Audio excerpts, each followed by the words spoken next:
Vital with Dak or like, a bit of that stuff. But I spend more time listening to like videographers and photo dudes and dumb shit. And I love that. Yeah. It's so good. I was chatting to Stu from Bot last night, just saying like, oh yeah, how'd your Beyond the Tape pod go? Like, what do we need to like?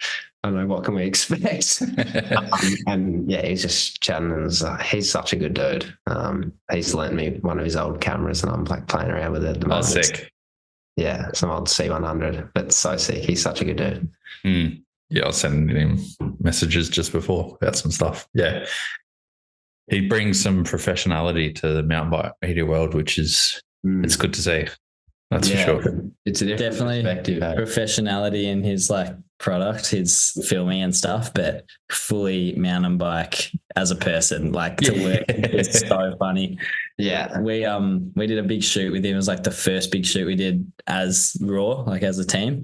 And we just stayed up in this little apartment up in Mount Buller for like 3 days. Stu came up with 2 other dudes, and he just like slept under the kitchen table for the 2 nights. It's like so funny. Pulling stuff off his SD card until like 3 a.m. and then like slept under the table, and they were out at like 6 in some sunrise shoot again. Just one of the boys. He had so much fun. It was so good working with him.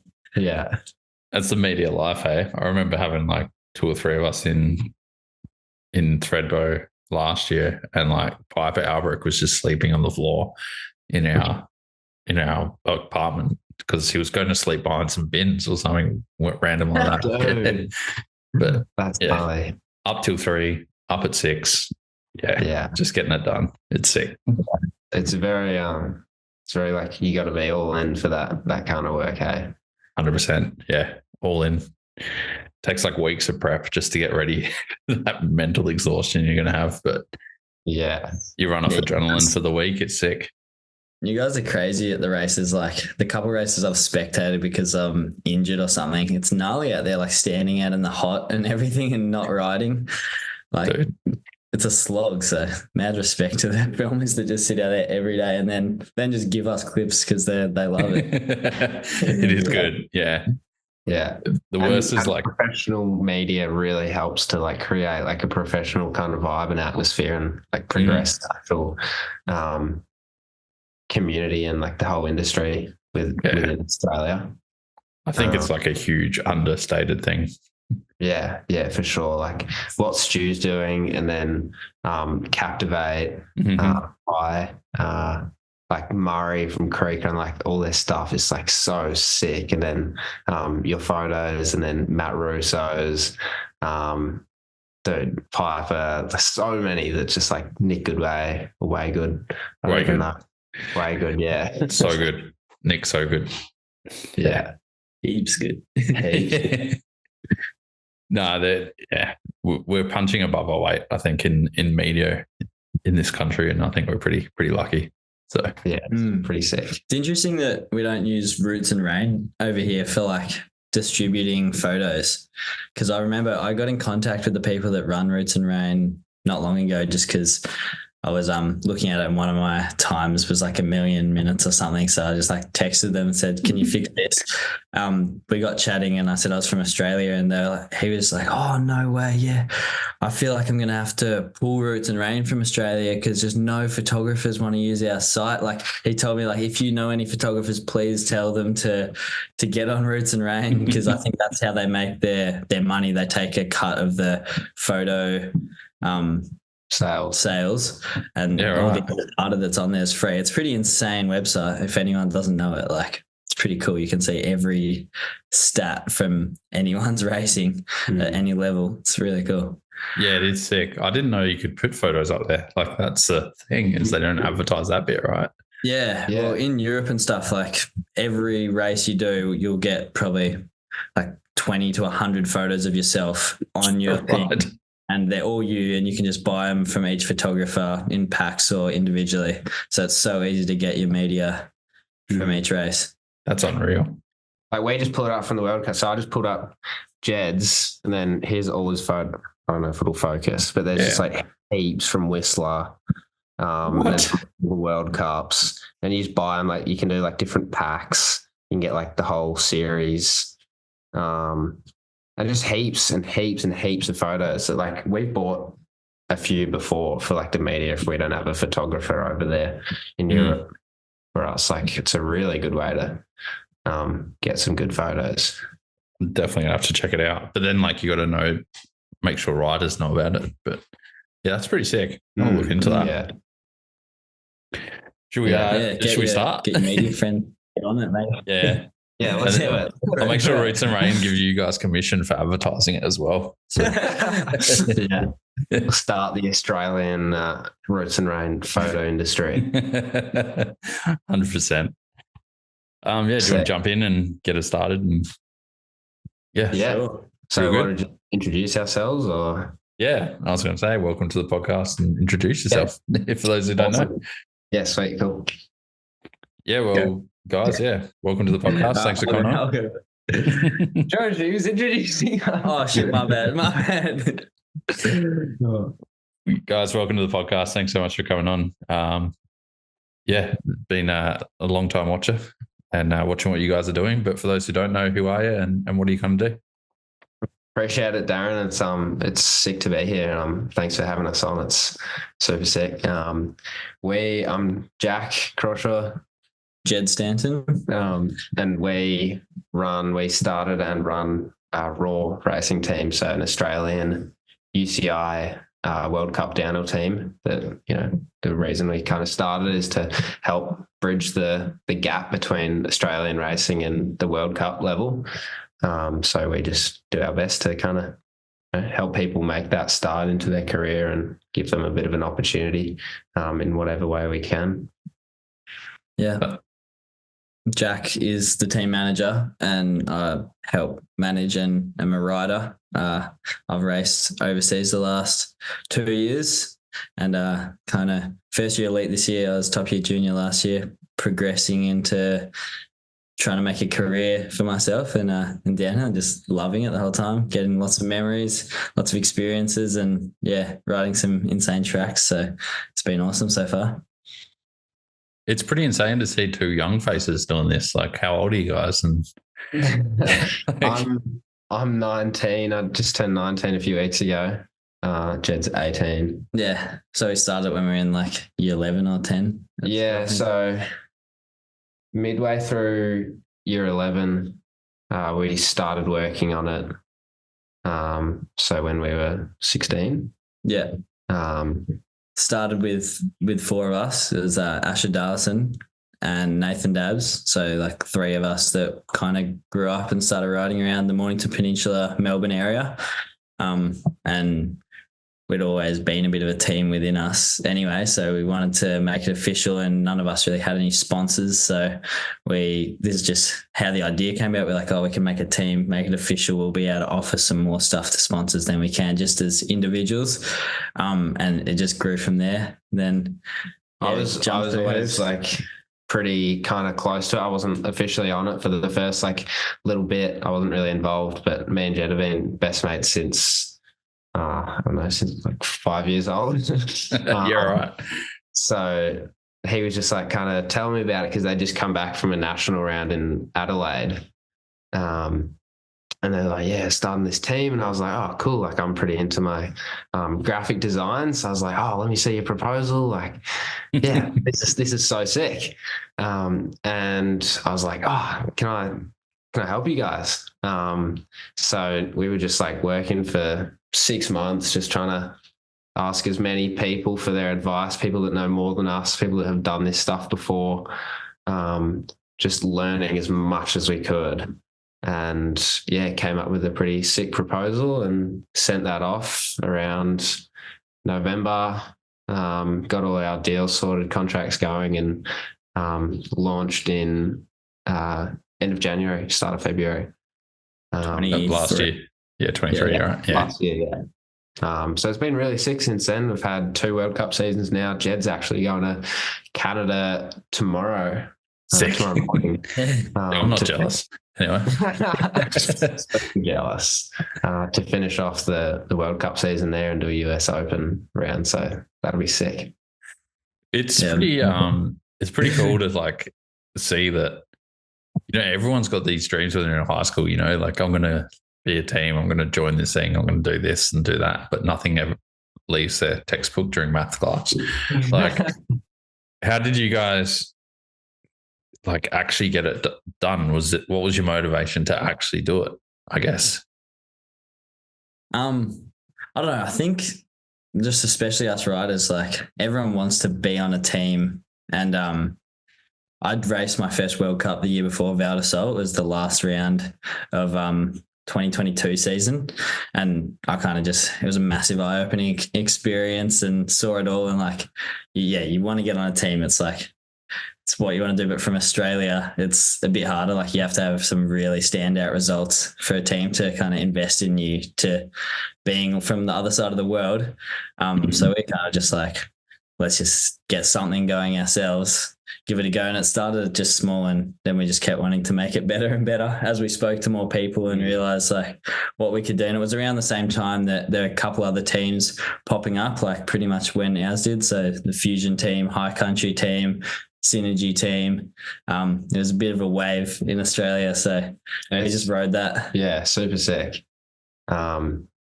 Yeah, I guess from my perspective, the team was a really good idea because, as Jed said, like none of them really had many sponsors apart from like just like bike shop kind of deals.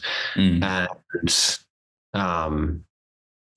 a team is, you know, a lot more marketable. It's a bit of a product that you can then sell. Like you can have, you know, professional video productions like our team launch and stuff that you wouldn't really do as a privateer, just as an individual.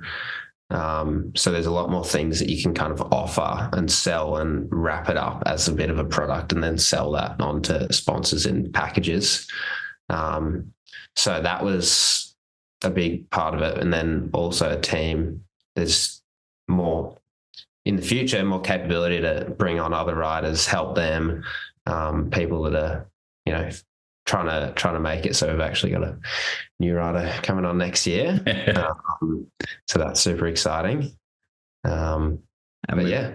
Yeah. And this year we brought Hutto Tarling on as well. Yeah, sick. Yeah. Been super sick. He's a legend and shreds. And he's been racing overseas with me this year. Yeah, so, sick. Yeah, we're just trying to keep going. We're still pretty small at the moment. Like where I'd say the team support kind of is mainly Australian based, and then in the future we're trying to bring that overseas and just keep growing it in the support side of things and the kind of promotion of mountain biking as a fun and sick thing to do. Yeah, pretty much. Yeah. What was you mentioned you didn't have any personal sponsors or much going on then, but how did you kind of realize that you needed a sponsorship proposal and what your values were? Because I've seen your sponsorship proposals, probably one of the better ones I've seen from many people. But like, how did you know to go out and do that, and what did you kind of have to learn to approach those sponsors? You know. I've done a bit of sponsorship, like or trying to get sponsorship before, and I was riding for Darko at the time and like just a kind of program with them. So I kind of knew you needed a proposal, but that was about as far as we went. The first one that we made definitely didn't look like the one that you saw. It was all the same. It was all the same content, but my graphic design skills had improved. Yeah. And so slightly more polished, but it was still really well received. But it was just, we didn't really know much. It was just learning and talking to people. So Jed had a snowboard coach that gave us some really good advice. He had I used to do some snowboard training with a guy called Mikey Williams, and he trains and coaches like some of the best in the world, Valentino Gasselli and Mia Brooks and stuff. So I got in contact with him. I thought he'd probably know quite a bit about the professional sports world and how to gain sponsors and stuff. And he sent over like an example of a proposal he'd made for one of his athletes. And so we based the first one off that in a way, just on the design, layout, and like some of the content in it. And then we just kept getting feedback from different people that, say, my parents knew in business, or that we bumped into, people in the mountain bike industry and sponsors that we actually talked to, and kind of, just kept refining it over over the time. But yeah, we did put, I'd say, more time into the proposal than I first expected before we launched. We spent like half a year on it before we went out, because we're a bit of perfectionists and just kept wanting to make it better before we went for it. But yeah, it paid off in the end. We were pretty happy with how we went on the first year. Yeah. Yeah, I remember sorry, go ahead, Jack. Oh, it was such a sick process. So exciting. Like the feeling when you like wake up and you see an email reply from like a company in North America that have just been like awake while you've been asleep, and you like see that, and it's just like such a sick feeling. Yeah, and so rewarding, because we started it with really nothing financially. None of us put our own money in. We didn't get any support from parents or friends or anything. So everything that we've been able to build it to so far has all been just purely like what we've been able to create from nothing. So it's so rewarding, like looking back on it, the stuff that we've learned, such a sick opportunity that I'll, be so grateful for the rest of my life. Yeah. How did you select what sponsors you wanted to approach? Did you just do like a blanket, find a brand and just cold called everyone? Yeah. Pretty much. We had a Google Docs with about 200, 300 different sponsors, and we spent a couple like weeks to months just finding the emails of like every marketing manager we could, and then just mass emailed in list of like priority who we'd really want and who we thought we could get to the less likely ones, and just emailed. So like I'm pretty sure Jack's email like conked it at one point, because I had to buy, because we've got like the website hosting thing, like so at Raw Racing Team email. So like paying for that like hosting platform, we had to I think I had to upgrade and get more like storage. It just sent that many emails. Shit. Yeah. And we started by calling each of the brand and like trying to get from them the right email to send it to, like from an actual person that knew, rather than just sending it to an info@email or something. I think that probably was a big help with where we got to. Yeah, for sure. So just borderline internet stalking everyone. Yeah, pretty much. It's one of the big things we learned. It's just a numbers game. Like you might send 20 emails out and 2 or 3, say yes. 10 might reply, 3 might say yes, 2 might end up in a deal or an offer. So yeah, just the more you send out, the more you'll get. From there, you get options as to what you pick. All the offers are varying. Some are financial support, some are free product, some are discounted product. So we often had 2 competing brands, and we had to think, this is what they're offering now, but what's this potential to grow? Who do we which brand do we believe in more? All of our sponsors we really believe in. It's quite obvious sometimes when people don't believe in the products that they're representing. So we make sure that we're all really proud to support them. And we definitely still got a long way to go, or lots left to learn as well. So we were just pretty stoked with how quickly we jumped from no sponsors to a decent lineup, but absolutely still got plenty to learn. We're going looking for some more financial sponsorship this year and some sponsorship on the frame side of things and stuff. But yeah, it's been a huge help what we've managed to get so far. I do remember your first BikeBot video coming out and stuff, and I was like, where the fuck did these guys come from? that whole period is probably one of the sickest, most exciting times of my life. It's so cool, just because everyone in the mountain biking industry is so passionate. I know from the past, if I see a teaser campaign, I thought teaser campaigns in the marketing thing, how we originally brought it out and launched it to the public, I thought teaser campaigns were awesome because it gets people interested. They follow the Instagram page to like see what's going on. Like I think we just posted like this graphic which had like the Raw logo, didn't say racing team, nothing, just had a date. And that was it. And I think we just got like a few people to share it around. I had like 300 followers just from that. We were inspired by the Crank Brothers MTB teaser campaign. Do you remember? Oh, that's right. Yeah.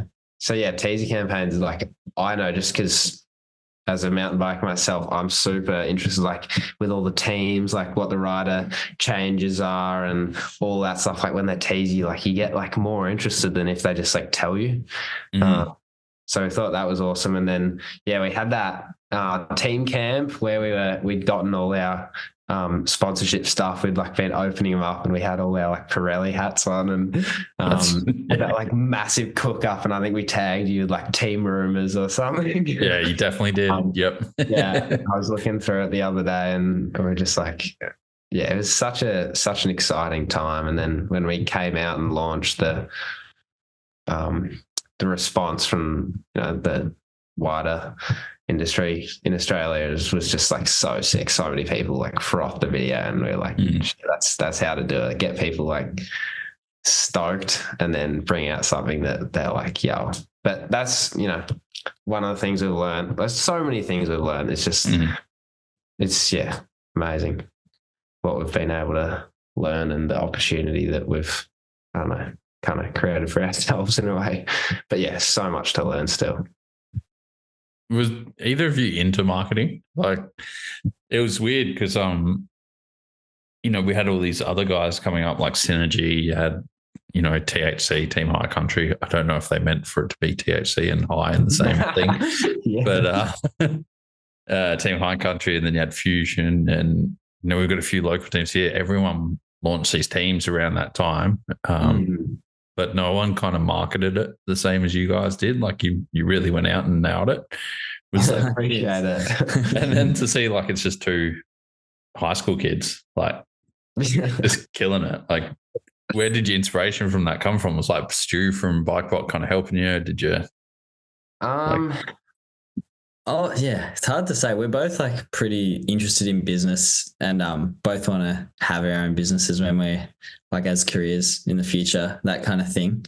But where we came from with the marketing side of things at the start, I think it was just because we spent so much time in the process before releasing it, kind of learning and getting an idea, and like we were able to think through kind of every different way we could release it. And because we'd put so much effort in already, like we really cared about we really didn't want it to flop.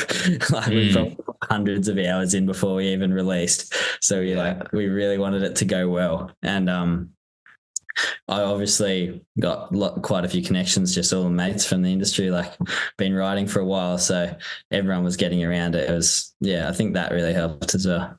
Yeah. And first impressions is such a big thing. Like just the whole perception of like the public, like people, if it launches as this massive thing, or what we tried to make it look like a massive thing, then people kind of like, it's exciting. People are thinking about it. It's on people's mind. But if you just launch as this tiny little like soft launch and people kind of just like, oh yeah, that's cool. Like we wanted to, really come out with a bang and then keep that momentum going the whole season. First impressions was my thinking behind it. If come out with a bang and people pay more attention in a way. It was pretty funny though, going into some of the meetings with different like marketing managers and stuff. We were just like kids who are 16 or something, like trying to talk in a deep voice. It's got one of those voice translators on the phone that brings it from the movies. But it is kind of cool though. Like if you got that drive and you're actually doing things the right way, then it's sick. It's when someone comes out on just sends an Instagram message, hey, I'm 13, can you sponsor me? Like it's a bit different to what you guys are doing and doing it professionally, which is sick to see. Yeah, thank you, man. Appreciate it. That was definitely me also, though. Yeah. Yeah. We spent so much time on it, like as Jed said, like hundreds of hours, like just the amount of times in class I got in trouble because I was like just like figuring out like, on our proposal like the best way to lay it out, and like my teacher would come back and he's like, "Mate, I told you to stop working on this." And yeah, just like so passionate, so interested in it, learning so much, and because we'd spent so much time on it, we really wanted to do it justice. Yeah. Yeah, we definitely weren't the most efficient as well. I think we spent about 10 hours on like the name, probably 15 hours on the logo. It's definitely improved our efficiency now, but we still mess around a bit when we're working for sure. Yeah, like there was this one phone call that me and Jed had. I think we were on the phone for 6 hours, just like a little meeting. Writing one email. Just one email. I mean, that's the email that like really got us started with most of our major sponsors. So that was that's in a way, but still like, yeah, it was sick. So wait until you get into a corporate situation one day and there will be 7 guys sitting around a table deciding on what font to use. Yeah. It's like yeah. Yeah. But it makes such a difference. It makes like such a big difference. Crazy, yeah. Jack's definitely got that creative and design sense more than me. So for me, sometimes it was like, mate, just pick a font and we'll get on with it. Yeah, but I handwrite it. You'll be right. It'll be sick. Yeah. Yeah, and with the thing you said before, just about like a little kid saying, "Yo, can you sponsor me? Can I have some free stuff?" We, through conversations with each other and also with other people that know more about us, we were able to really realize that a sponsorship is really a two-way street. Like you need to bring value back, otherwise there's absolutely no reason why they'd just send you a bunch of free stuff. So I think on our proposal, our opportunities comes before like what we ask for or what things, I don't know, but like, yeah, we always approached it with what we can do for them first, because they're a business, they want to make money. 100%. Yeah, so we got to play to their objectives in a way. Yeah, I was having that conversation with a few people last night. It's like, to be a pro rider is still a job. Like, to be on a team is still a job. You are hired to be marketing, essentially. So you need to provide that value. Like, and it's cool to see that you guys understand that. Like, that's really, really good.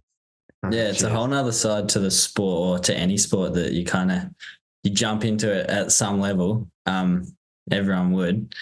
But yeah, it's so much bigger than I ever expected, like how much effort and thought goes into that side of it. And like, that's where social media comes in as well. I guess like at one level, social media is just a little timeline, having a bit of fun, and then it becomes part of your your brand and what you're offering sponsors. So yeah, it changes quite a bit and it's pretty fun. It is. It's sick. Yeah.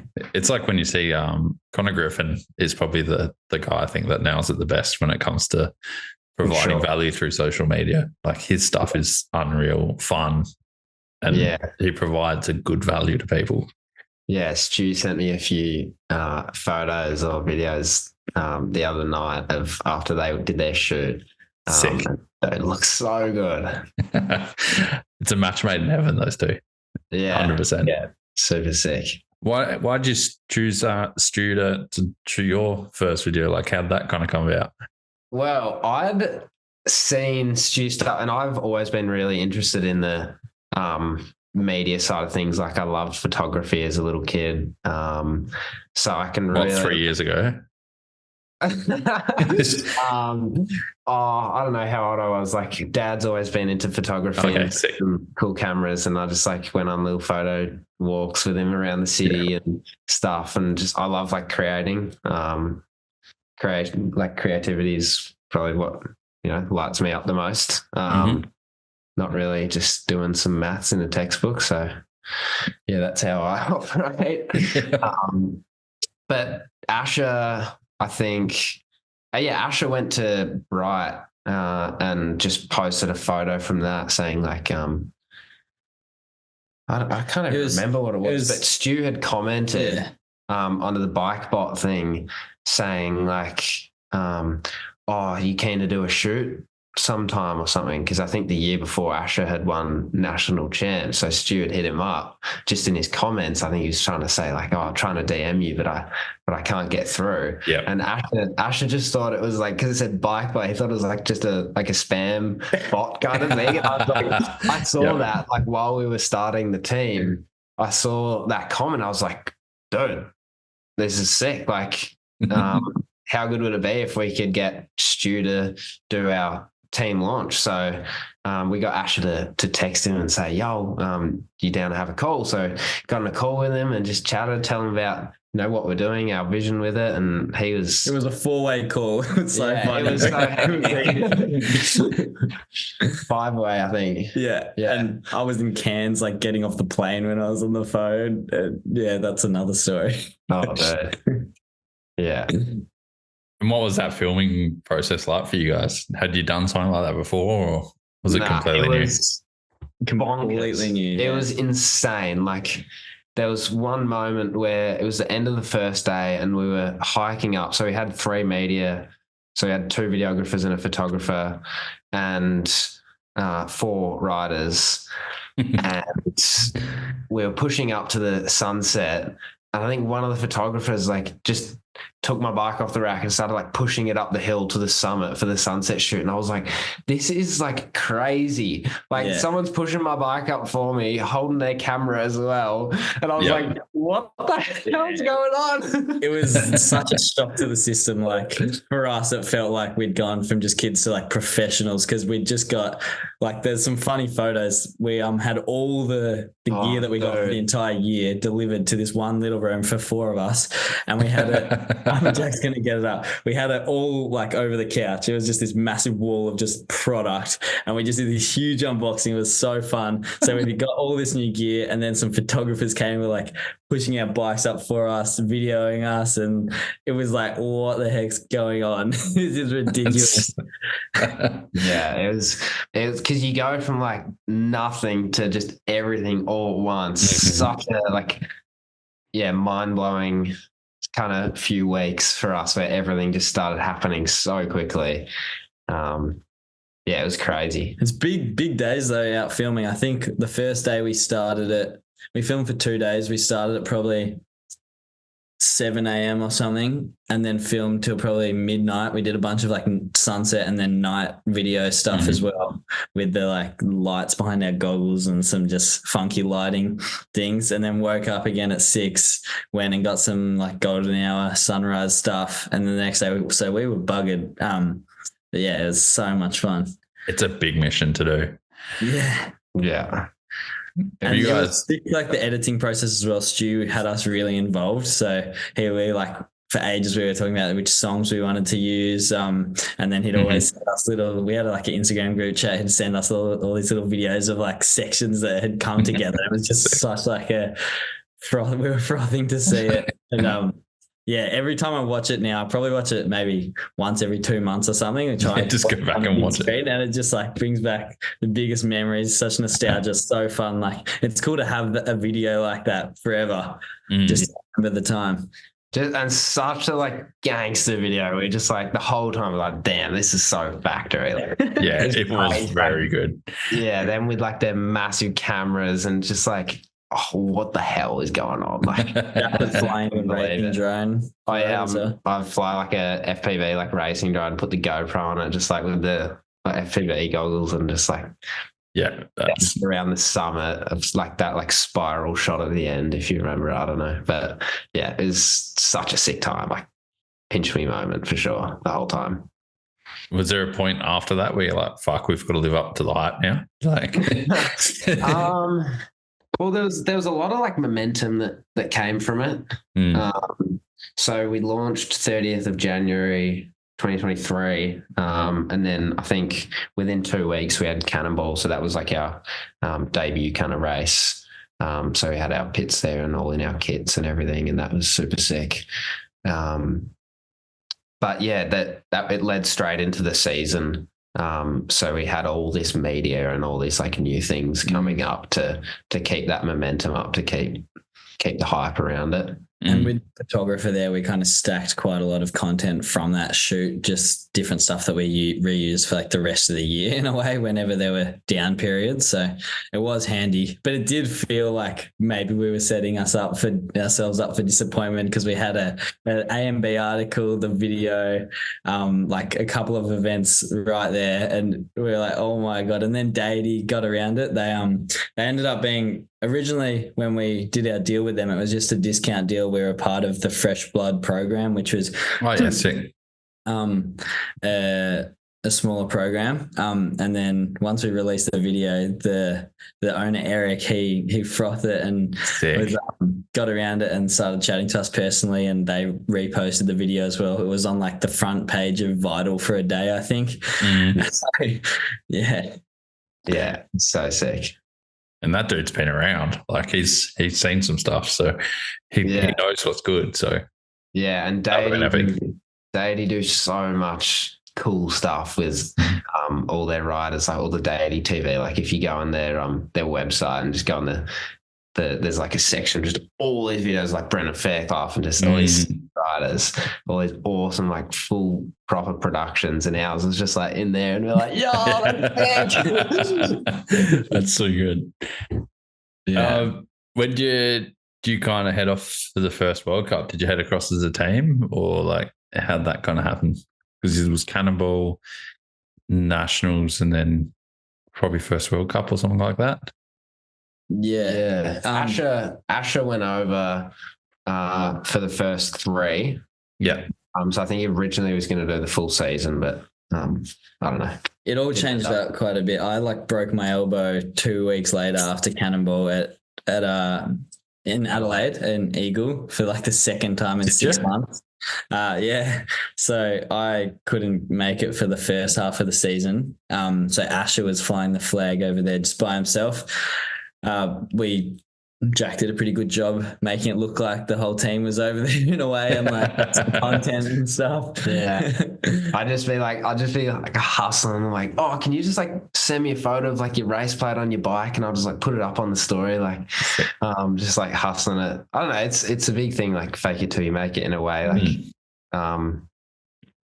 and then all the Roots and Rain stuff that we were like chatting about before, you just get photos off that, and it might be, I don't know, $5 or $6 or pounds a photo, just, throw that up and just keep like the media going, get as much out as possible. And then halfway through the season, after the first 3 World Cups, it was World Champs. So Nathan and I headed over for that. That's right. Yes. Which was insane experience, like representing Australia. That's definitely something I won't forget. And then we were there for the next 3 World Cups together, so we were able to do a bit more team kind of looking things. Yeah. It was still, in a way, like overseas, we were just privateers still and mates that were on the media side of things, not pretending, but we were a team on the media side of things. And it still is a bit like that, but I guess that's what we've got to do until it becomes a full team over there. So yeah, fake it till you make it, like Jack said. We did look at getting like our pits sent over, because we've got like all the raw, like the banners and all the sponsors, like thing and stuff. And I think it was like $3,000 one way to ship it to Morsey. Oh, it's ridiculous. Yeah. And I was just like, it's just not worth it. Like we got pit spots, so we booked pit spots so they could park the van in there and, drop all their bags, and, have the work stand and stuff out. But it's hard over there. It's a brutal world, I feel like.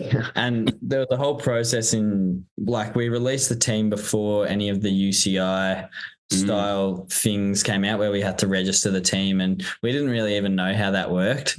So the deadline was 15th and released 30th. So true. Well, we created the team. We hadn't released yet, but yeah, there was a bit of a rush in the January of that year when we learned how much it costs, which is like Aussie dollars to register the team, and the different points requirements that we didn't have. So it was such a nuts process. Like It was actually what Pink Bike Racing got caught out with when they first launched with like Jacko on it and stuff. I think that's why they brought like Thibaut Lally on. They brought him like the night before they registered the team, just because they needed someone with the points, because it's different to the UCI points.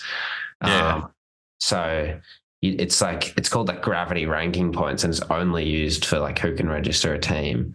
And it's just, you got to finish like top 25 in juniors, top 25 overall, or top 25 at world champs. So like world champs is pretty much the only thing you can do, because like to get top 25 and overall, you need to be there the whole season. Just like, and none of us had even raced a season of World Cups before. Well, you'd been over one or two. I'd done one race the year before, and the other boys hadn't done one. So that's when we had to do some sudden brainstorming. Like, how do we get around this? It was crazy. I remember, like, I think we were in the car. Well, Jed was down here at his house, and I was in the car coming down because we live about an hour away from each other. And I was looking at all the documents, and I think we were probably like 15 days out from the deadline of registering the UCI teams. And I was like, all right, so there's a fee. Okay, what's this fee? $8,000. And we're like, oh my, how the hell are we going to get $8,000? We had about $2,000 left from the original sponsorship funding we got. Funny story. We got $8,000 to start with. That kind of helped us launch the team, helped us pay for the black bot shoot, the printing of the kits and the pits and all that kind of thing. And we'd already done all that. And then there's this $8,000 fee to register the team. I think it was just that year it tripled that as well. Like, it went to Warner Brothers, and it was like, it was it doubled. Year before it was €2,500, and then the next year was 5,000. Like that year, that's right.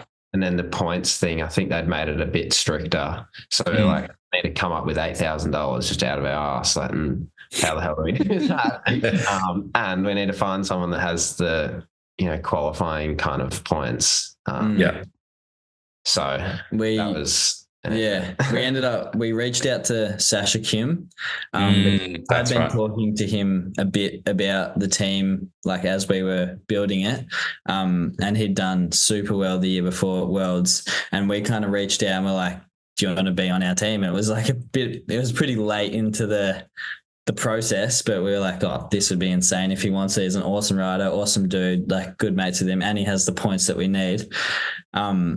So we reached out to Sasha, and then we kind of figured out an option where he could, because he was sorting out a bunch of new sponsorship stuff with Lusty at the time. So that's right. But we figured he could be registered under the team, and that would mean he's got his spot to race World Cups under the team, but he doesn't really need to be on the team. So like riding for our sponsors, media, in our kits, that kind of thing. And he was pretty stoked on that idea. And then the next day he called up and he was like, yeah, my two mates Bergen and Will want to do that as well. So suddenly we had a big kind of crew for overseas, and it made the cost to register the team a lot cheaper for all of us, because we split it evenly.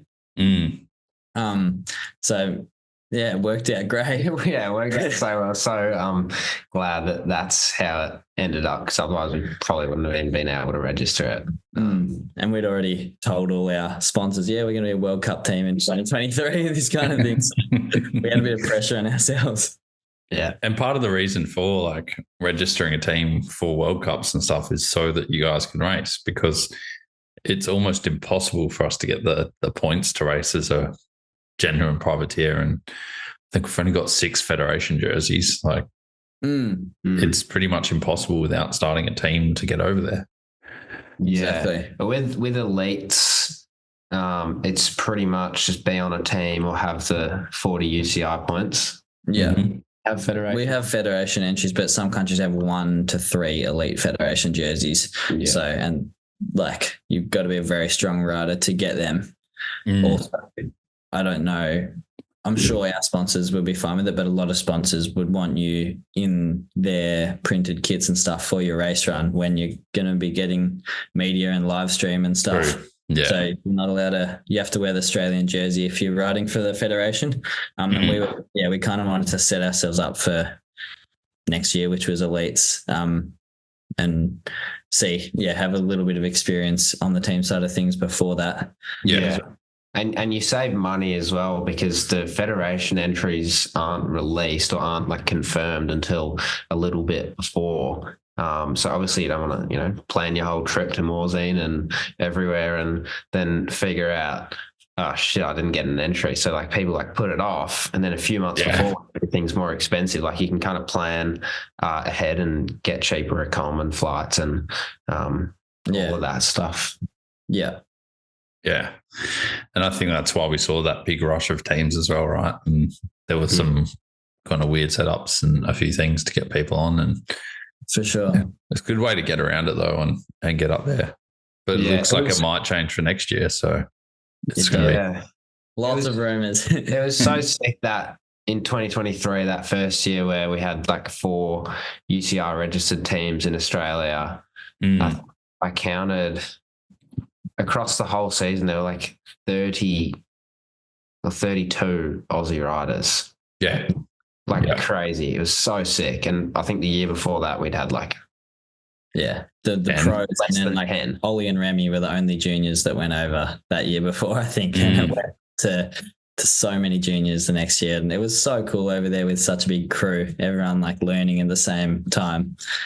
Yeah, so, it was pretty cool. So I think Team High Country had like 4, we had 6, Synergy had 4 or 5.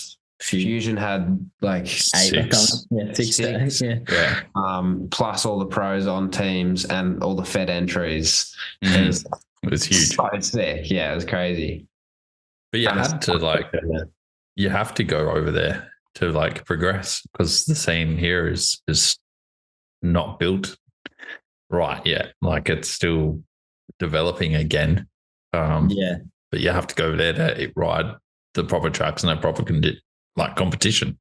Yeah, it's like the biggest shock to me was obviously the tracks another level. We don't really have anything to match it around here, but the way that the race works with every run, the track changing, like more than a track would change over a whole national champs week in Australia every run, because every single rider of the like 300 riders there are going as fast as the top riders, the top 5 or something in Australia. So they're just churning the track up. And that was my first race in Valli Hoel. That was the biggest shock. It's like, whoa, you really need to expect this to be a different track by your race run. And that definitely takes time learning how to track walk and see, all right, this corner's not even going to be there. We're not going to worry about that. You really don't have that much time to go back and change if you don't get it right from the start. And that was the year that Valli Hoel was super dusty and had hidden bomb holes and was wild, right? If I remember. Yeah. Asher was there for that one. And he said it was just crazy. I heard from Kale as well. It was nuts. What was it like seeing the team jersey and the team stuff up at a World Cup? Like that's pretty rad to see, right? Yeah, it was pretty rewarding. Like I wasn't over there, so just to see, the boys like on Vital, or say like a Raw jersey, and you're like, dude, that is sick. Like they just created this from nothing. Obviously, they're paying to go. We weren't funding the whole Europe trip, so they were over there anyway. But just to see like our jersey racing at Valli Hoel, and then just to see like other things like just stuff like this, like our UCI like kind of pass on it, and we're like, that is so sick. Sasha made the broadcast. Valli Hoel as well. So it was like Sasha Kim Raw Racing Team. Yeah, that's right. Yeah. Even though he wasn't like an official rider, to see like Raw Racing Team on the like live TV broadcast, my whole family, we were just watching it on the couch, and then Sasha comes up and it's Raw. Like, we were all just going crazy. We were like, this is so sick. But it's pretty cool. We were very proud of ourselves. Well, like without that and some of the other stuff, like Sasha probably wouldn't have ended up with Giant, and like he wouldn't have been like he proved his skills at home, but hadn't had much experience overseas, and that's probably what solidified his position with Giant, right? Like, Yeah, I'm not going to take credit for that. That's all. no, him, but like you got that like we could, I guess, play a little part in it. like the chances of him getting over there and getting a Federation jersey and being able to do that would be much slimmer than, you know, having teams available to support guys like that, even if they're not official team members. Like for sure, yeah. Like to get a Federation entry into every single World Cup, like, and you know, if you miss one, then you know, out of the overall or something. Then, it was cool to, you know, play a part if we did, and then just see, you know, where he went. Like he's been killing it. It's so sick. I think last night just won his 3rd out of 4 and the overall. He won the overall. Yeah, crazy. And Sasha's 3rd. Overall. Yeah. Unreal. It's unreal to see. The Aussies. Yeah. Like I remember there was that time, maybe 2020, when Troy Brosnan won at Leagang, or maybe it was 2019, but Jack White was leading the overall. Troy had just won Leagang, and they, you know, 2 Aussies with their 2 number 1 plates in enduro and downhill. And I think Dino made a post just saying, like, so cool to see, like, you know, the 2 best in the world at the moment coming from a place that doesn't really have any mountains. Yeah, exactly. Especially Adelaide. Like, yeah, for sure. It's so cool how the scene, like, you don't need all the facilities, you just need other people that are into it, and then everyone gets into it. Like I've seen in Adelaide for sure, like so many quick riders coming out of there, and you've got hills, like same as where I'm from, Wellington Peninsula. We have one like 200-meter vert hill, and during COVID and just before COVID, like mountain biking blew up so much around here. And I think last year, 3 of the 7 boys on the junior worlds team plus the first reserve were from the Mornington Peninsula, where we can have a mountain. That's unreal. Yeah. But it's so cool to see. I think it's probably the distance that makes it like so special. Like people work so hard to be able to like go over. Like if a Frenchie wanted to race a World Cup, you know, he just drives 20 minutes and he's there. Yeah, exactly. You know, I'm not going to say we because I don't race World Cups, but, you know, Aussies, they have to work so hard to, like, you know, because if they're going to spend up like 20, 30 grand going overseas and racing, then they want to really, like, you know, give it their best. And you can't really just duck home between races. Like you have to be over there and spending time there for months. Like it's unreal. Yeah. Like I was talking to Ryan Gilchrist earlier in the year, I think down at Medina or something. He was saying that last year one of the Frenchies or Europeans was down in Tassie for the EDRs in Medina and Derby, and was like, oh, I haven't been home for 6 weeks or something. And then Ryan was like, I wasn't home for like 6 months last year. So like all the Frenchies just like drive home like 20 minutes to their actual house just in between World Cups, and just like crazy difference. I think Elise has been away for like 7 months this year since Fort William. Well, Sean hasn't been back since.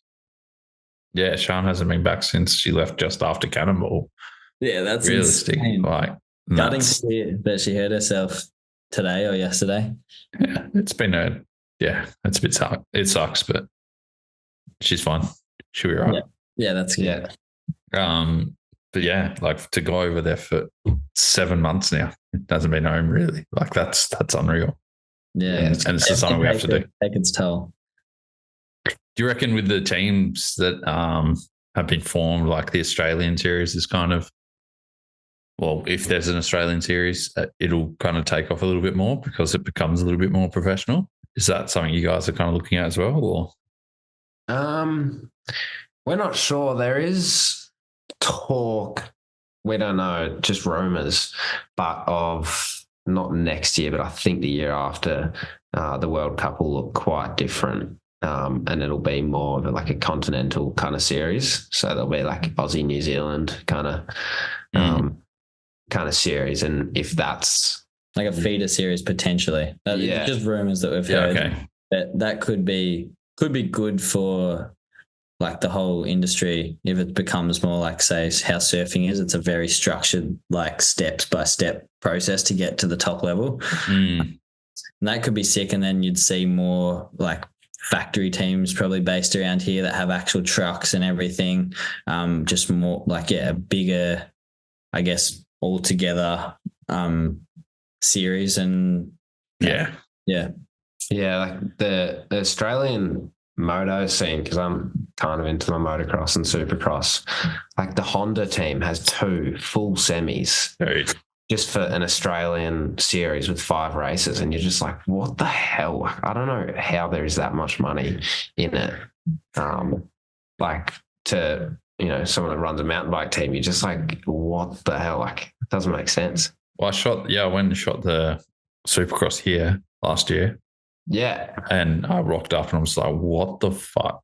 Like, I'm swearing way too much in this, but I literally rocked up and I was like, holy shit, this is unreal. Like, it's nuts, eh? Proper semis with beds, like everything, like set up. The most pro setups you've ever seen in your life for the 5 race series. It was stupid. That's the dream. Jack made a model semi for his Viscom. Yeah. So for Viscom, like one of my folio subjects last year, I did the product design where I made that like bike I was talking about, but the Viscom, so that's like more like logos, environmental design, industrial design kind of thing. I made like a laser cut, like scale model of like a raw, like semi trailer with like a mat. There's all the ones with the awnings, and they got all their work pictures, and I made like that just to sit on my wall. And if I'm feeling a bit lazy or like I'm not doing enough, I just look at that and next year, you never know. No. Big plans to roll out the fleet of 3 semis, 1 for each rider. We've put some orders in for the trucks, so they aren't cheap, eh? Like, they're really crazy. Like I always look at it. There's like a site in the UK called like racetransporters.com or something, and I'm just like always on there, just like, I don't know, in a way researching and dreaming and just like looking at what it's like, because that's such a, maybe not the dream. Like, I don't know if I want to run a team my whole life, but it seems pretty sick, just like how professional it can be, like with those trucks. I just think that stuff's so cool. Well, even just seeing what, like, I don't know if you follow Sam Hill's stuff or what he's doing for their family race truck, and like what he's setting up is so sick. Oh, yeah, because his kids all right. Yeah. And just seeing what their setups are like. Yeah. I'm going to check it out. I haven't seen it yet. We don't even have the parking space for it at most of our events. So like, I was just thinking of it then. I'm like, there's nowhere to park a semi in Medina. Like, true. Yeah. It would be so sick though, like the most like insane full circle moment if you just see like this massive semi with like raw on the side. You just but whether that's even possible, who knows? But can't put a limit on your dreams, I guess. So but to be honest, man, I'm just excited. I'd be excited to rock up to a nationals and seeing team pits. Like not just exhibitions by the brands, but seeing like raw racing team high country, like having like proper pits set up and for sure, like having a race atmosphere. Yeah, SRAM always kill it because they've got like 4 3x6s. So did you hear that? Nah. Some building site next to them. What is that? SRAM always have like such a big setup, and that's sick. I'd be like, that'd be cool, because you often feel like there's a little bit of cramped space in the pits. Like I think at Awaba we had a bit of a sicker setup. we did that like pit tour that we posted on Instagram. But that was cool, like just having a bit more space. Like we had a workshop area, had like a dining table, like a chill out zone at the back, and then like little storeroom. And we're like, oh, this is pretty cool. But I don't know. I would have like a 30-meter long setup if I could. Like if we had the money. I think that stuff would be sick. Like have a full house. Why not? Team High Country do it really well. Their setup's always very professional looking, and they got their pretty cool truck and everything. Like they're sick. In Awaba, it was really cool. Like good team atmosphere and vibe. We had like 2 actual teams like by the finish line. Brands, and that was a pretty cool race. I kind of missed out on the actual downhill race for that one because I was there for adaptive, so it's a bit different. We were like the week before, so but even like Grant, weren't you? Yeah.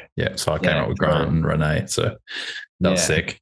I remember I was trying to catch up with Grant during that because I was doing all the like flow mountain bike like daily catch up kind of. And I think I was trying to like get a little interview with Grant, like with his new bowhead, because they had the like new paint job or something, that old like Kawasaki. Yeah, that was sick. But yeah, I was surprised. You just like, you dipped before the downhill had even started. I was like, what? We had to go to Bright. Oh, true. And we had to get, because it had already been like 5 or 6 days by the time your guys' practice started. Yeah. So we traveled like 20 hours to get there. And then drove 11 hours back to Bright, rode in Bright for like 2 days, and then drove 11 hours home. Like it was on tour. Yeah, it was sick. It's such a good thing. It's crazy how some of those, like in the months of like January or February, March, how those like kind of things work. Like I think link up. Yeah, one year, I think it was first year that Nationals was in Medina. It was Thredbo, then Medina the next weekend, then Ball the weekend after. I think I did 8 weekends in a row of racing one year. Just traveling around the East Coast and up to Adelaide. Just crazy. Yeah, that year with Thredbo was sick though, because I did it all in my car. So I just slept in my car. Yeah. And we drove Thredbo. Then a bunch of people got on the same boat to get to Medina, which was sick. Yeah, and then same with the way back. Fun. Like it was like a traveling circus. It's so fun. Yeah. Especially like how good, one of the best things about the sport is how good friends everyone is, and like everyone's a good person. We're not really competitive against each other. Like we're all mates, and it just means you like go to all these sick places with a bunch of mates, like a little holiday with some added pressure and more fun activities every year. And like being from Australia kind of makes going overseas more special, like Jack was saying, and having the crew is so cool. You get some good memories. I remember I got a funny story from my first year in Valli Hoel. I broke my elbow in my qualifying run and went to the hospital. Went to the hospital with Greg Williamson in the Ambo. So I got to meet him, and then we were just chatting in our stretcher beds for like 6 hours. And then my dad like took him home. And then we ended up being told by our insurance, they're like, don't get surgery in Italy. Like they didn't even know how to speak English. It was all a bit of a shit show, and our insurance was super good. They're like, we've booked you a place in Innsbruck Hospital, the University Hospital of Innsbruck. Like you've got a surgeon. If you get there by tomorrow, it'll all be sorted. So we drove to Austria to get surgery there, and got surgery. It was all good. And I was in the hospital for about a week. And I had a couple different roommates in the children's ward for this week. So there were like rooms of 2, and it was so gnarly. I think my first roommate was this like 20-year-old dude who broke his thumb in a street fight, I'm pretty sure.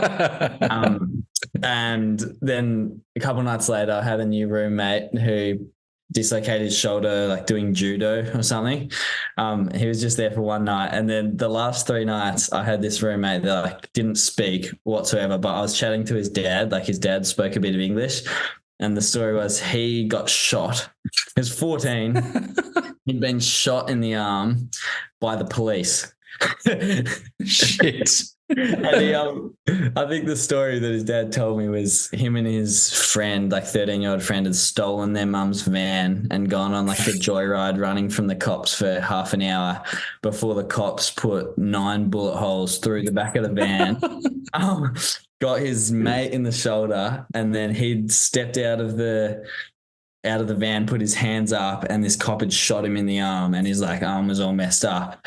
And then I searched it up later. Me and Dad were like, this cannot be true. So you'd have to go over the news, and it was, and we like deciphered. So one of the cops ended up in jail and the other one in like a mental institution. Fucking hell. So gnarly. So you get some good stories, that's for sure. Dude, the stuff that I hear is unreal. I'll never forget. I had some funny ones. Oh, dude, Foss is like, what was he?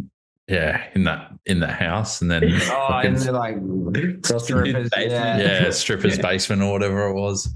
Or like Bergen O'Neill like sleeping in some random cubby house in Europe. Yeah. It's like, what the fuck? It was like in the backyard of the like 5-star hotel. Got his like 3-pack of like his sleeping bag, tent, and or something. Yeah, it's so sick though. It's got to be done though. Like it's so sick to see. Yeah, so sick. What was it last year? I remember seeing Bergen O'Neill, and who was he traveling with? Someone. Will, yeah, and they were sleeping in the van, and they're like, here's our accommodation. And I'm clicking through my stories, and it's his accommodation in the van. And then it's Booker's, and Booker's in like this villa. And it's like, I remember that, dude. That was so funny. I was like, what the fuck? Bergen told me he was semi like traumatized from that. He said for months when he got home, he'd like roll over in his sleep in bed and then like wake up suddenly because his shoulder didn't hit the roof, and he like didn't know what it was. Right. Shit. I saw a photo of Matt Empey at the moment. I think he's traveling around with Archie and Campbell Telfer. And there's 3 of them. 3 of them in that one van. Like oh my God. Delivery van. Dude, and they've got like, from the photo, it looked like they got like 20 or 30 centimeters between the top of the mattress and the top of the ceiling. Yeah. Oh my God. Respect for those boys. Like that's doing it tough, especially when you got to cook for yourself. And they just had like all these like muddy pants hanging out, and that would smell so bad in that van. Oh, that van's just getting burnt at the end of the day. Like no one can use that again. Yeah. It's cool to see like everyone battling and doing it like that though. Like, you know what I mean? Exactly. I'd much rather see that. Like Bo Haberman, who's a local here, but he's like, I think he ended up 11th in overall in the EDR or something. Yeah, and he had photos of him working on his bike, and it's just lent up on a milk crate. Like, and he's just getting it done, and it's sick to see. Yeah, the classic privateer bike stands, like a ratchet strap hanging from the roof, and you around the seat. It is. It's like seeing what the UCI and what the guys are doing to it. It's kind of going to get rid of that, and I'm a little bit scared that it will, because it is part of the sport. But if we have feeder series and that more staggered thing, it could come back and it'll be sick. So like as Jed was saying, like with the WSL, all the like qualifying series and the Challenger and then the Championship too, it's like really, an obvious roadmap. So if they had it like set up well like that, then I don't think too many people would be too angry. But it's more the risk is if they like cut all these privateers out and then don't give them a way to get in, like another way. So then it'll be like, the Jackson Goldstones are the sport that come into elites, like being able to win. And then these guys like Benoit Collage, Andreas Kolb, who started off the qualifying cut and just built their way through experience and like hard work over years. Even Ronan, would never get the opportunity. I feel like that's the scary possibility. Yeah, but I don't think that will happen. Like I think, but on the other hand, seeing stuff like that makes being almost semi-pro also a viable option. Like going to America and racing the Monster Series and earning probably more than what you're going to earn racing World Cups. Those are sick. Like they got full press conference set up with like the media wall behind. Yep. Podiums are always sick. Like prize money's sick. Like it's huge and it's amazing to see. Like Yeah. And Canada, like they have like a super short series over there, but I think it's like literally 8 or 9 weeks of racing. And it's the Canada Cup. Yeah. So yeah, I don't know. I think there are options, even if IXS is dwindling. I think it is dwindling a little bit, but there's options to be like a semi-pro and do the smaller race series and stuff like that, which is cool. Yeah, Mick, I was listening to your podcast with Mick Sinclair, and what he was saying about, it's hard because mountain biking will never be like a big spectator sport just because of the way it is set up. Like you can go to a cross race and there's everyone in a stadium and you just see everyone just like all overtakes and battles and everything. But mountain biking, it's hard. There's never like that. Like watching it on, even when you're there, you're watching it on a screen and getting the atmosphere. True. Yeah. I mean, if you look at like all the Leger highlights with all the flares going off when the Frenchies win, like it is pretty sick, but it doesn't have that kind of like typical sporting, live sport atmosphere in a way. Different, but yeah. But then you look at road racing, and road racing is huge, and you see those dudes for like a blink of an eye. Even and they're not doing anything super spectacular usually when they ride past. Yeah, like my brother was in Europe last year and he was watching the Tour de France. And while that was on, like the weekend after, I think the World Cup was on in Andorra. And I'm like, because I was telling him about, he's not into mountain biking. But he could appreciate like, the stuff that they do. I was like, you're seriously going to watch like 150 riders go past in like 10 seconds and pack that up, and like instead of going to a World Cup where you have that atmosphere and you can see everyone for like the whole weekend. And he's like, yeah, but it's just like the Tour de France, like you got to see it. But I was like, it is true. It's true. Yeah, it's pretty cool. Like there's some pretty passionate Frenchies like running along by the side of the Tour de France, like just going crazy. They're pretty funny. We used to watch it all the time at home. But yeah, it's cool to see that that's how it could turn out. Like I think I was doing some research. I saw an article about the sponsorship in those teams. And it's crazy, like big sponsors, like all these like Middle Eastern companies like UAE, all that stuff, and Emirates, and crazy. Yeah, it's unreal. Like Hans Grober, like it's like one of the biggest industrial kitchen manufacturers in the world, and then just billions and billions of dollars get thrown at road racing. It's crazy. Lidl, like the big European supermarket chain. With Trek. Track team, and it's crazy. But hopefully mountain biking will get to some sort of level like that, but it's going to take a while. For sure. What are your plans for next year anyway? Like, are you guys all heading over to more World Cups? Are you going to try and stay in Australia? Like, do you have any plans for next year, or what's going on?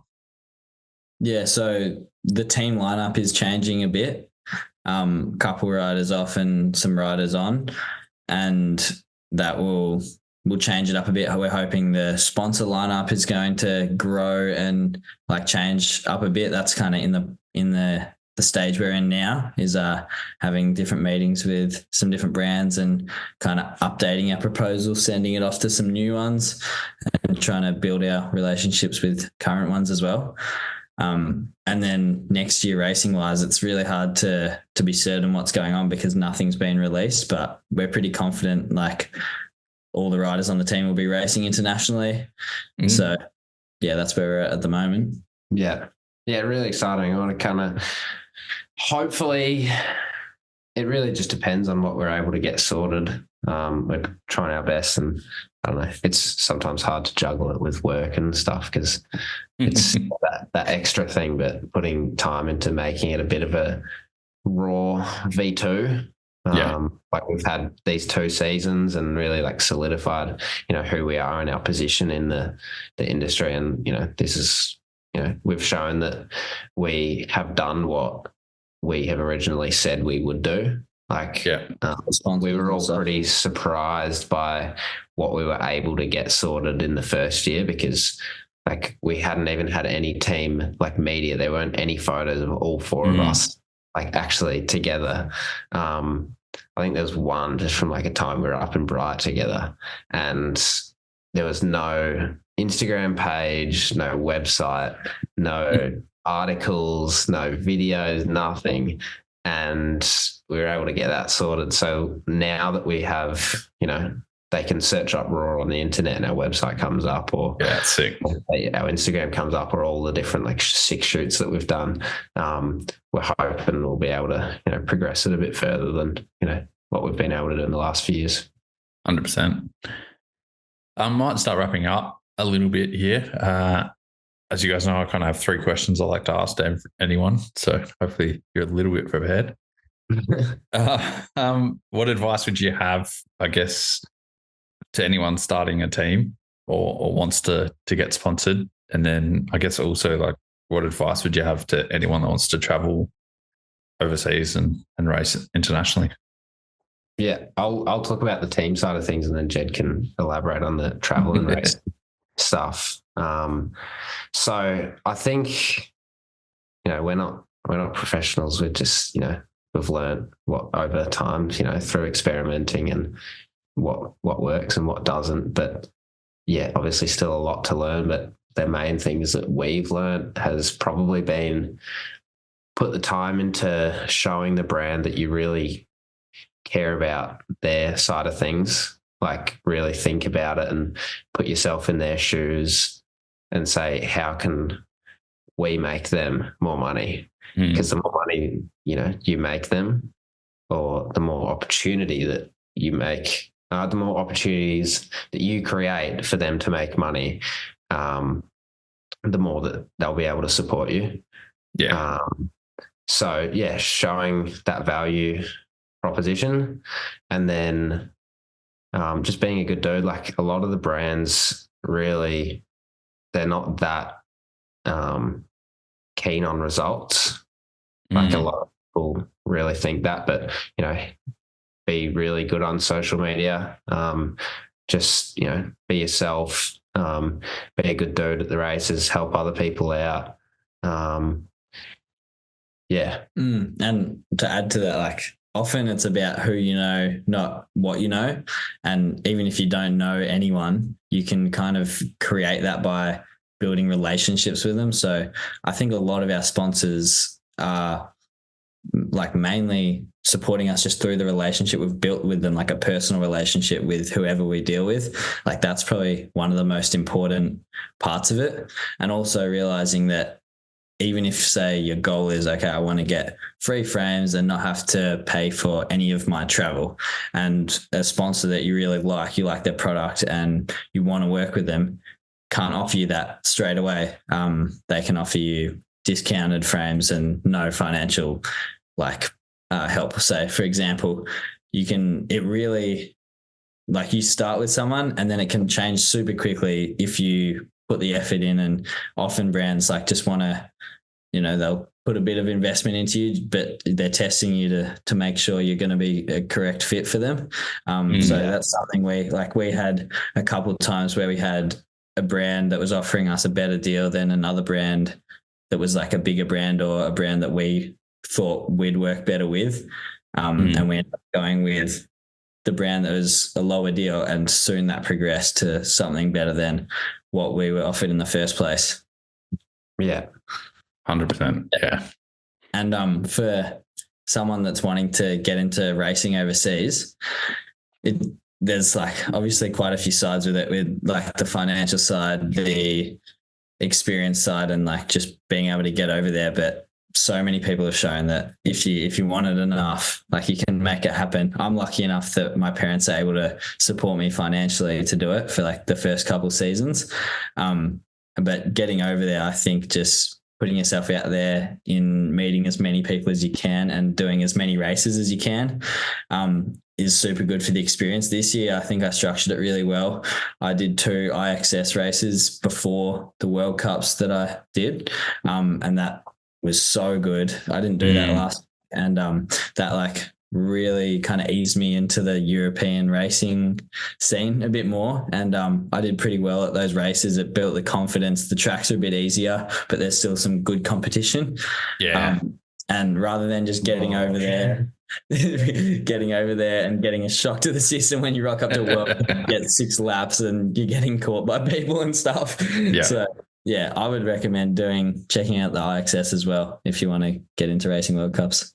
Yeah. And just to build on what I was saying before about the sponsorship side of things, we started this really to try and help and progress the Australian industry as much as we could, because, you know, it's given so much to us, like the people that we've met, the places that we've been able to travel to. We're so grateful, and it's been, you know, it's changed our childhoods for sure. Like if we didn't mountain bike, I don't know, you know, we'd probably be very different places. So if there's anyone listening to this that wants to, you know, do that kind of stuff, and you want to, you know, ask how our experience was or ask for any advice, we'd be, you know, happy to chat. And just help the younger generation. Send us a DM or something. Yeah, just send us a text, and we can have a chat. And I don't know, we want to see the industry grow and help people out, and, you know, stuff that we've learned. If we can pass that on, then that'll be a really, you know, awesome thing to do for us, like super rewarding. So yeah, man, send us a text if you want. No, it is good to help out the scene like that as well. And yeah, I think that's one good thing about social media, is it opens up a bit of access to people that are doing things and people learning along the way, and hopefully everyone kind of helps each other out, and we see everyone grow, which is sick. It's good to see. Yeah, sure. Yeah, like a rising tide floats all boats kind of situation. 100%. The whole industry is growing. There's more money being put into it. Then everyone will benefit. The races will be more professional, better run, better prize money, more media, more sponsorship.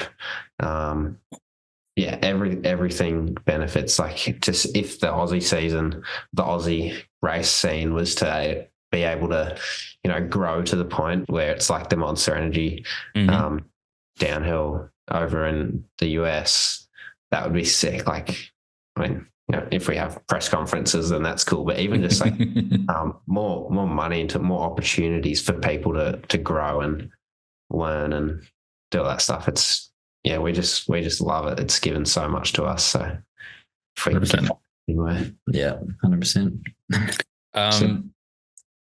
What would you have done differently? Is there anything you would have done differently with setting up the team, or, you know, getting over there? Or obviously we didn't do things perfectly, but that also taught us what not to do. Yeah. That's another thing. Like, don't be afraid to fail at all. You know, if you send out 100 emails and no one responds, like, who cares, man? Like, just, you know, send them another, like send them 10 emails. Who cares? Like, they love when, you know, you're into it, shows you're committed. But, you know, if you try something out and it doesn't work, then, you know, you learn what doesn't work. If it does work out and you succeed, then it's great. You do more of that, and just like, everything's a learning opportunity, whether it fails or succeeds. We don't really have any regrets, but for sure we've learned things that, you know, we could probably have been more efficient with our time.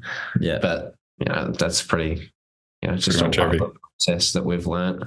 Yeah, but yeah, super grateful to have, you know, learned all the things that we've had the opportunity to learn. Yeah. And last one seems to be hard for a lot of people, but if you're lacking a bit of motivation to, you know, get out of bed and train, or, you know, send one of the million emails that you've got to send, or something like that, is there anything you do to get motivated and music listen to? Anything like that? Yeah, I definitely have experienced that. I'm sure everyone has. I like music that reminds me of like a sick time. So there's like a certain song that me and Nathan just listened to while training in Andorra for like 2 days, every chairlift we just put this song on. And so like every time I listen to that, it takes me back there and I instantly get hyped. Or up down in Medina this year, like me and Remy had some insane gym sessions that got me stoked. So I listen to some Remy punk rock music. It gets me hyped. His music's so funny. So, is it? Yeah. Is that Maya Smith? Yeah. Yeah, right. Yeah, he loves it. Frost the Punk Rock and Blink 182, that kind of thing. So I love my rock, and it's a house as well. Yeah, Yes. my thing would be, because I've struggled with that, but often when I've not had much motivation, like towards the end of last year, I was pretty slack with a few things. It comes down to my vision. Mm-hmm. Like if I have a big goal, if I want the team to grow, or with another business thing or work or fitness or health goal, if you don't have a vision, it's really hard to, come up with that motivation to go work for it. You're not really working towards anything if you don't have a goal. So just have that vision that really gets you going. And then it makes everything easy. And momentum's a big thing. Like if you just take one step, or like sometimes when I like need to do a Zwift session and I've left it off and it's 11 o'clock at night and I like still need to do it, I just like go, I'll sit on the bike for 5 minutes, and if I want to get off, I can. But if I put music in, sit on the bike for 5 minutes, you're on, and just get it done. Yeah. Just always take the first step, because it's easier. The closer you are, the easier it is. 100%. Yeah, I like that. Awesome. That's all good. Easy, guys. Well, rough sleep. Is there anything you wanted to kind of mention, or any sponsors you want to shout out, or anything before we wrap things up? All of our sponsors, we'd love to shout out. Well, they've all been such a big part of making the team what it is. Without them, we wouldn't really be a team. So the people that believed in us at the start, thank you. And we look forward to developing all of our relationships with all of our sponsors. So just, I don't know, everyone in the industry that, works, if it's, in bike shops or suppliers, you, Darren, you do such an amazing job with, creating such a good atmosphere in the Aussie industry, and community, make it really professional. Super grateful for what you do. Yeah. Oh, thank you. Appreciate you having us on, and everything. It'll be sad to see the podcast go, but I'm sure there'll be bigger and better things coming. Yeah, there might be some things in the works that will make happen. So it'll be sick. Yeah, awesome. Well, thank you so much. We really appreciate you having us on, and love the podcast. Yeah. It's going to be an interesting one, listening to myself talk. But it's the worst, man. I hate it still. 6 years and I still hate it. It's the worst. Yeah. But no, thanks for coming on, guys. It's really good to see your motivation in young guys coming up and seeing some professionalism and what you guys are doing. So stoked to have you on.